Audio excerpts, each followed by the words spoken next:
Hey, what's going on, everyone? Welcome back to another episode of Bugs and Blogs with Boilon. Now, we have a bit of a lighter bug section this week. Surprisingly, there was still, or not surprisingly, there were obviously things that went wrong, but not to the same degree as the previous weeks.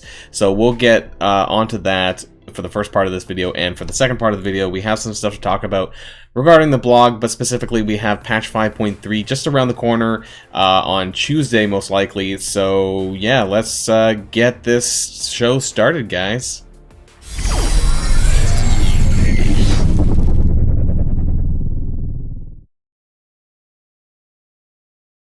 Alright guys, so let's get started with the bugs of the week, or problems of the week, because you can't go a single week in Marvel Strike Force without some problems. So let's get started here. You can see in the photo behind me, or to the right of me, or depending on what you're looking at. Anyways, there was this, I believe this was on Saturday, last Saturday, there was this offer that showed up just after the start of the Falcon and Winter Soldier event, and it contained 200 what looked to be 200 orange focus catalyst things. I think they were supposed to be full catalyst not pieces, not parts, but like the full catalyst, if that makes sense, because normally it takes about 30 focus catalyst parts to make one of the bigger one. Apparently this was supposed to be 200 of the big ones, but now the problem was this is $30, I think, US dollars, and upon purchasing them you get this, which is the next photo. So superior focused catalyst, but the problem is that none of these were actually usable on any of the characters. No current characters need this item. So the way that it works, if you go into your own character's roster and you check on the character and what they actually need, I believe it separates actually between like bio and the origin parts, bio, tech, mystic, whatever, up here. So it should say superior bio focus catalyst or something like that. So they gave you an item that didn't actually exist in the game, which, is that really of any surprise when it comes to Scopely? Probably not. So my question to you guys is, how many people actually ended up buying this offer here, and what happened? Did you guys get it? If any of you bought it, did you get a refund? Did they do something else? I think it was originally, if you read the offer, actually, it was originally supposed to be superior basic catalyst parts. So reading comprehension apparently has to be a thing here. So not only was it incorrectly labeled, the items were incorrect, it was supposed to be SBCs and it wasn't. 200 SBCs for $30 still is a pretty bad deal in my opinion, but yeah, let me know if any of you guys bought that. Let me know what was the result of it, because I don't personally know anyone who did it, but I'm sure there is some out there who thought maybe they could get ahead by buying 200 full catalyst parts. I honestly, I don't blame you. 200 full of these, that would have been like 200 times 30, would have been a lot of focus pieces had it worked out that way, but it didn't. So I'm curious what the result of this action was. Now, moving on to the next one, there was obviously the compensation for the multiple man bug of the event. When it first went live, they were giving out infiltrator orb fragments, which is the white tiger orb, rather than the multiple man orb. This was the first 30 minutes or 40 minutes maybe of the campaign, and then they eventually corrected this, but not before a lot of people completed their mission first. And so I got one orb. I think some people got two. I don't know if they compensated any more than 1 to 2. For me, I think it was the first 3 levels. Then I ended up taking a nap, and then I continued it later where it was fixed. But for those of you who may have got all 9 nodes finished right away, I assume you guys probably got 2. Let me know again in the comments down below if there was something other than 1 to 2 orbs for the multiple man compensation. And then finally, this isn't necessarily a bug. This is a weird one I see. So I don't know if you guys saw this photo. So a message from customer support. Apparently there was a bit of a problem with the Strike Pass, allowing people to purchase the premium Strike Pass twice. Again, unsure why you would do this, but apparently there was an error on their part, and now they're offering this for the following compensation methods. Receive the Strike Pass for free for Season 2 at the price you already paid, or receive the monetary equivalent in power cores for the amount spent. Now, this is crazy. So instead of just refunding the game, or refunding the pass, or whatever, you know, for people who accidentally bought it twice, they're giving you non-dollar or non-money equivalents, or trying to be, in that case. So I think a lot of people will probably take option 1, the strike pass, for free for season 2.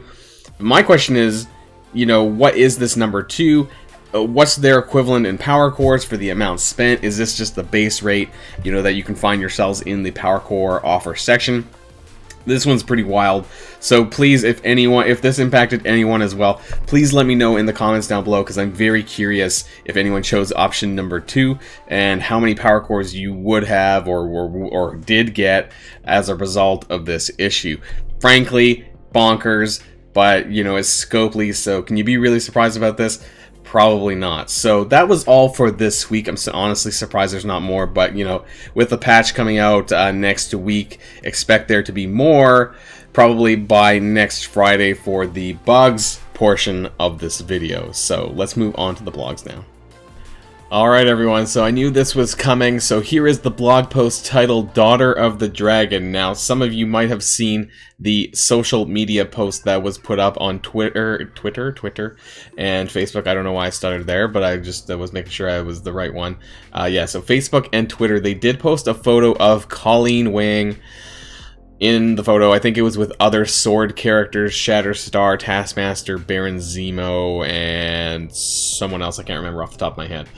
So that's the title of this blog post. So that's the first, and you can see it down there, it says there. Anyways, so we can get a sneak peek at Colleen Wing, who is going to be released in the next patch, 5.3, alongside some other characters. So let's read on and see what we get out of this. So if you're looking to hire a samurai for freelance investigations, halt your search, because a member of the new Heroes for Hire team, new tag coming to the game, is stopping by to unsheath some knowledge. Stay sharp afterward, as we're also revealing details around the new wardrobe options for your roster. The lowdown on a milestone for your support specialist. That was a couple days ago. They mentioned that there's going to be today at the store reset, there's going to be this support specialist for support characters, blitzing and raiding with purely support characters. That's going to be an effing hoot.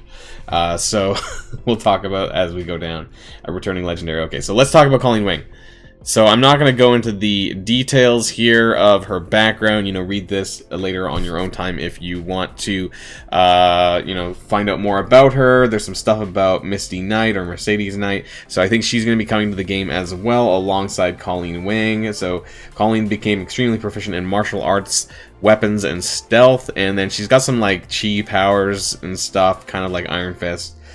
As a member of the new Heroes for Hire team, Colleen Wing is a brawler with high health, focus, and damage. She attacks often through her passive ability and high rate of counter attack, while also applying plenty of bleed to circumvent enemies that rely on high health or barrier to survive. Pair Colleen Wing with Misty Knight and the rest of the Heroes for Hire for maximum effect. Her attacks can't be dodged if Misty Knight is an ally, and Colleen Wing has a chance to gain a bonus attack at the end of every Heroes for Hire ally's turn. So let's start things off. So we have a Hero City skill. This is interesting because a lot of us were talking in my Discord about whether or not Colleen Wing was going to be skill or mystic. Turns out she is skill and not mystic. So that'll be interesting as we check out her kit, and a brawler. So she's also a Hero City brawler. I know Miss Marvel's not really a thing anymore with that, but hey, just another character that you could use in that team maybe. Basic Katana Slash. Attack primary target for 330% damage plus apply 2 bleed. On war defense, here we go guys. Here we go. When this character performs a counterattack or assist, apply 3 bleed instead. If Misty Knight is an ally, this attack can't be dodged. Special Fearsome Strikes. Energy cost 4 to 4, so starts available in turn 1, but it looks like so is the ultimate as we go down. Attack primary target for 400% damage and apply 4 bleed. This is a lot of fucking bleed. This attack gains 30% piercing for each Heroes of Hire ally. Gain 3 deflect. On war defense, this attack targets the enemy with the highest damage instead of the primary target, ignoring stealth and taunt, and gain 1000% extra focus. Okay, so we got a Deadpool-esque special here that targets the highest damage character no matter who it targets on the war defense. And They get 1000% extra focus for this 4 bleed, so it's gonna hurt a fair bit, and it can't be dodged. So anyone with evade or a dodge rate, that's not gonna happen. So that's kind of interesting. Again, a lot of bleed there, and it should have no problems landing unless they have immunity to it for whatever reason. Not immunity, extra resistance towards bleed. Ultimate Samurai Flash. Energy cost 3 out of 3. So this is available on turn 1. So this is going to be the turn 1 move, and the special is going to be turn 2 if you're using her on the war defense, which it seems like is what we're kind of leading up to. Attack all enemies for 300% piercing. This is a lot. If any target is a protector, attack that target for 400% piercing and apply 3 bleed instead.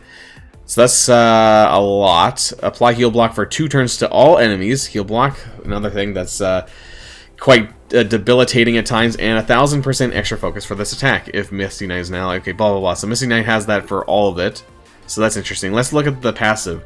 Daimo lineage. I think I should know this because I'm actually part Japanese. Anyways, on the end of any Heroes for Hire ally turn, 25% chance to attack the most injured non-summoned enemy. This is cut off a little bit here. For 200% damage and 30% piercing for each Heroes of Hire ally, ignoring taunt and stealth. Gain deflect as well. Oh no, yeah, plus gain deflect. Wow. On war defense, this always attacks. Right, that's a lot of damage. So on the end of any of the enemies turn on Heroes for Hire turn, wow, on war defense, that's quite a bit of damage. So I'd be curious to see how this looks like. On turn, gain deflect plus apply assist now to an ally Misty Knight. Okay, so that's fine. We don't really know Misty Knight's kit yet, I don't think. On enemy death, if this character has 2 or more Heroes for Hire allies, applying offense down to all enemies. So if she gets a kill, everyone's getting debuffed. They're getting debuffed. The enemies are getting debuffed. On spawn on war defense, if this character has 3 or more Heroes for Hire allies, and if health is full and not charged, gain 2 charged. At the end of any turn, if charged and below 50% health, lose a charge, clear all negative effects, heal for 100% of this character's max health, gain offense up for 2 turns, 2 deflect, 2 death proof, 1 death proof. Holy shit! So basically, if she takes damage, she's like healing herself back up to full, clearing all the debuffs, and gaining offense up and all these other buffs for 2 turns. So that's pretty crazy, I think. You know, if you don't like one-shot her, basically, then and on the end of any turn, not her turn, it's any person's turn, including the enemies. If charged, always revive on death and gain 10% damage. 10% damage reduction and 170% resistance per charged. So I wonder if you're going to need to use Silver Surfer, because Silver Surfer can remove charges from characters. So that might be something to consider. We don't know the whole rework of the other characters yet. Gain 30% piercing for self and Heroes for Hire allies. When this character has deflect, gain 100% chance to counterattack and 20% block amount. So she's very defensive, but also very offensive on the war defense. There is a fair bit of war defense text here on spawn. Gain the charge on war defense. So the charge seems to only happen if you're on war defense. It seems like you don't get that any other means, unless I'm missing out on something here on the text. So the charge mechanic, which is this part and this part and this part, really is all to do with war defense. And if this character has 3 or more Heroes for Hire allies, so it's going to be, it has to be the other defenders left over. So Misty Knight, Jessica Jones, Iron Fist, and Luke Cage. So I imagine that's what's going to happen here. It doesn't seem like there's a way to get charged outside of war defense. Unless I missed something, that's what it seems like. Which is fine, because it just means that they're going to separate her from being OP in war defense and less OP outside of it. So let's move on to talk about the costumes. Make room in your strike-issued locker because it's time to expand your wardrobe, blah, blah, blah, blah. Upcoming 5.3 release costumes. Equip a character with a new outfit for battle in your roster. The new outfits are a visual change and will not affect a character's performance. You can purchase costumes using either bits or costume credits. Bits are a short-term currency you can earn via limited time opportunities such as events, orbs, and offers. Bits will be automatically converted to costume credits for future use when an event or opportunity ends. And starting on May the 3rd, on 5 p.m, so that's May the 3rd is in a week and a half from now, so not this coming Monday, but the Monday after. You can also purchase costume credits at any time via the costume credits orb using power credits. So they're going to be pushing out offers, I guess, for these costume credits, which you can do or not. So at least they're giving us a free-to-play version of this by using power cores, so you don't specifically have to buy offers. We'll see. The proof is going to be in the pudding on that one, and whether or not it's viable from a free-to-play perspective, or if you're really going to have to spend to get these credits at any reasonable rate. Using 2 currencies, short and long term, will make sure that your participation in an event is never wasted. Not interested in costumes for a certain event, then it looks like you can just save your costume credits, and then that'll be used at a later time. So be sure to spend your bits and costume credits regularly, as there's a cap to the maximum number you can keep in your inventory. Bits will only be converted to costume credits up to the cap, and any excess bits will be discarded. So there's a lot of, yeah, we'll have to wait and see, I guess, what the numbers are, the caps are, and you know, the obtainable methods and how quickly you can obtain these costumes if you really want them. I'm not going to really go over it too much here. Captain Marvel and Elektra will sport the first costume, so keep an eye out for the additions to the store. Alright, so it's just kind of like a recolor skin. This is, I don't remember, is this her movie color skin before she went regular Captain Marvel? Her Kree version, I think. And then we don't have a photo of the Elektra one. Support incoming. So this is the support specialist event. What do we get? So we kind of know that you just basically need to use support characters in Blitz and Raid. That's important, Blitz and Raids. And then you get some points for using any character in Arena. So it's largely Blitz and Raid with support characters.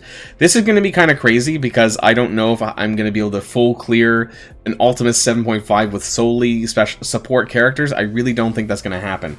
So we'll see what kind of points and what kind of rewards we get. And if it's reasonable to clear with, say, maybe 2 support characters, you know, Anti-Venom or someone else that you're regularly using in raids, I am not going to be dumbing down my Alliance's raids for this, especially on the fact that we're getting Silver Surfer shards. We're trying to push towards that. I am not dumbing down raids for this event, and nor will I probably for the future of any other events. Silver promotion credits availability.